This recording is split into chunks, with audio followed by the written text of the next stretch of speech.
Oh, we have talked about the history here at the Boston Garden, and when I think of memories, I'm sure you at home do the same.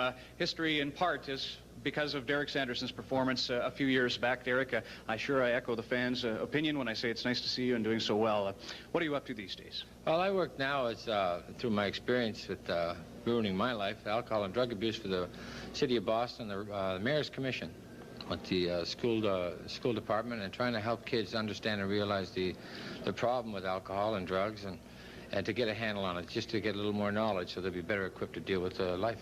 Pretty gripping stuff. Tell me about your problem and how you overcame it. Well, as you know, I was for years in Boston, very happy, and I got all this money in Philadelphia, and I didn't have a boss anymore. I rewrote the rules, did it my way, and got beat for it. And eventually I had to come to grips with the problem of, alcohol was eating up my life, and I had to turn my life over to somebody stronger than myself and try to do as much good for people as I can now to pay back what people gave me. Can you remember a key or specific turning point that maybe changed your life? Yeah, I was in Central Park, and after squandering $4 or $5 million, and I was just alone in the park bench, and it just hit me that I asked the drunk to give me a drink, and he said, no. I said, you don't know who I am? He said, yeah, you're a loser just like me. And it hit me that I had slipped that far and had gone that bad, and I never realized it could ever happen to me. I thought I always had a grip on things, but I didn't.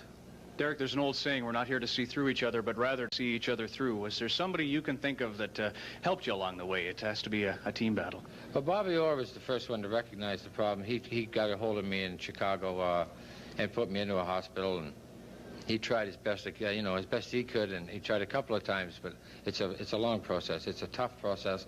I never realized I was as bad as I was. I let a lot of people down, but now I'm getting back on my feet, and everything's fine. Now I haven't drank in 5 years, and I've been working with the Mayor's Committee, and so everything's working out fine. But the National Hockey League stayed with me. The Players Association backed me. It was the loyalty there, I could never repay that. Tell me about your duties now with the Mayor of Boston and what specifically that involves. Well, it came about, there is a problem. In the major cities with the school systems, with the cocaine and the drugs and the stimulants and the chemical way of life.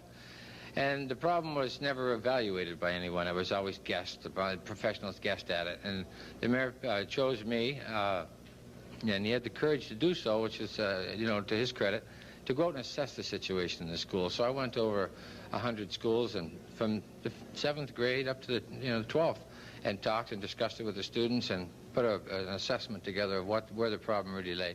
And it was in this lack of knowledge. The kids were curious, bored, and they wanted to experiment. Experiment leads to abuse, abuse to addiction, and it's just progressive. It's such a wonderful story. You're always pouring your heart out in some respects. Does that become frustrating? Are there times when you'd say, I'd just as soon not be involved in all of this? Well, my mother would like me to, be very low profile. My father, on the other hand, he encourages me. I feel good about it. It's like therapy to me. I have to constantly remind myself that my ego got carried away. I ran amok, and I got myself in trouble because I thought I had a high opinion of myself.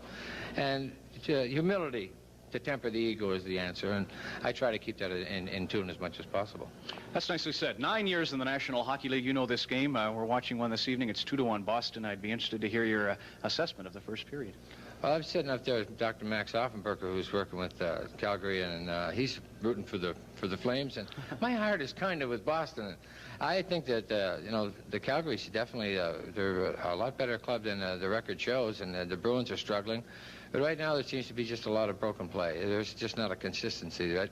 And like we were talking before, the players of today, I think, are faster and tougher and stronger, and everybody has that individual capability of doing whatever they please. And I think it's going to be a good game, and I think I'm going to favor Calgary in this one. Derek, you were part of something big in the early 70s here in Boston, and you still are in 1986. Good luck. Thank you very much. Derek Sanderson, our guest in this first intermission.